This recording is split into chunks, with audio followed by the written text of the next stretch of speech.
Use this Picmonic to remember all the important facts to conduct a knee assessment by the story of the assessman on the racetrack. First, start with inspection, shown here as assessman inspecting, to assess for indications of trauma or disease. This may present as localized swelling, deformity, or ecchymosis. Note bilateral symmetry while the patient is seated. Then ask the patient to stand and walk, assessing their gait, posture, and alignment. Next, we assess by palpation, shown here as the paw palpating. While the patient is seated, the practitioner palpates for tenderness and skin temperature. Findings such as bogginess, edema, or swelling, in addition to a thorough patient history, may indicate if further imaging is required. Range of motion is next, shown here as a range of motion guy, and we assess active range of motion by asking the patient to perform voluntary movements through their own muscle control. Passive range of motion is assessed as the practitioner moves the extremity with no assistance from the patient. If the patient is able to perform active range of motion independently, then passive range of motion can be deferred. Measuring range of motion includes a universal goniometer, with knee flexion measured by having the patient lay prone and instructing them to raise their heels to the gluteal fold. A minimum of 90 degrees is expected for this measurement. Assessing strength is next, shown here as assessman and strongman. Strongman is seen resisting the efforts of assessman as he tries to extend his leg beyond the resistance assessman is applying.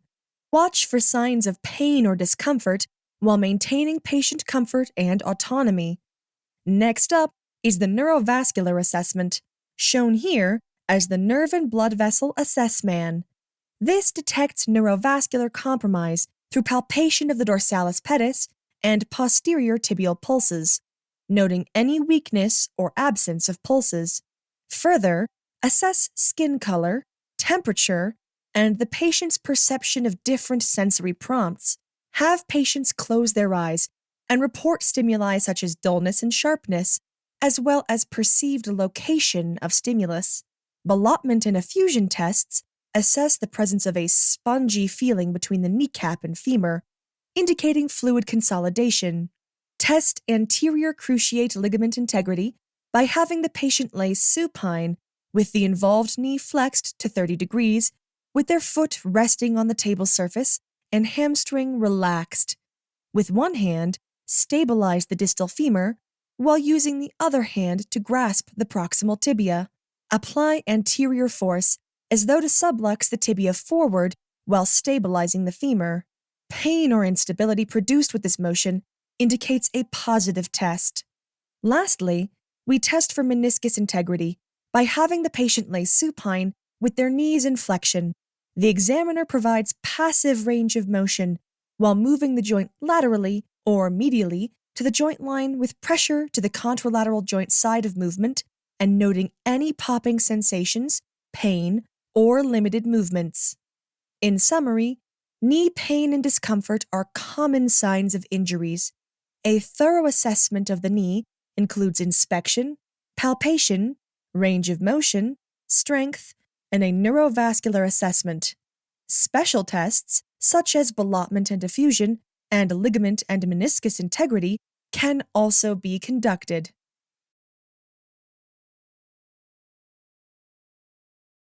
It's not every day that your knees wind up being a racetrack. But that's just the kind of thing my knees get up to, seeing as how I'm a assessman. I'm keeping a close eye on the proceedings, making sure to inspect the competition.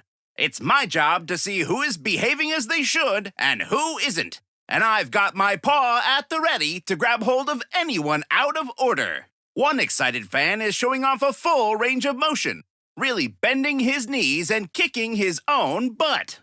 We see our first contestants locked in messy combat. A little assessman has got the strong man in a hold, applying resistance to his knee. Meanwhile, strongman has got hold of nerve and blood vessel assessman and is tickling him. For the rest of the story, check out Picmonic.com and sign up for a free account. There, you can also take Picmonic's quiz.